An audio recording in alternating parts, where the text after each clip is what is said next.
যারা আমার মতো জ্বরে ভুগছেন বা জ্বর থেকে সবেমাত্র উঠেছেন, আর খাওয়ার রুচি নেই মুখে, কিংবা শারীরিক দুর্বলতা, এই ভিডিওটা তাদের জন্য। আমার হাতে দেখতে পাচ্ছেন যে মূলত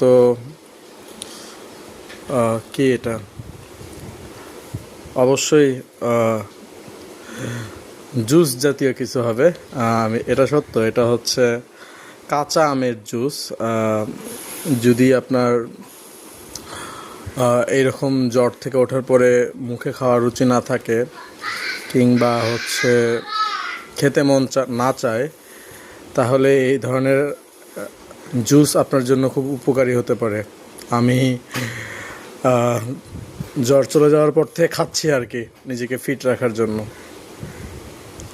গিন্নি বানিয়ে দিয়েছে, ভালোই খেতে, টক টক, একটু ঝাল টক মিষ্টি, দারুণ উপভোগ করছি। ধন্যবাদ।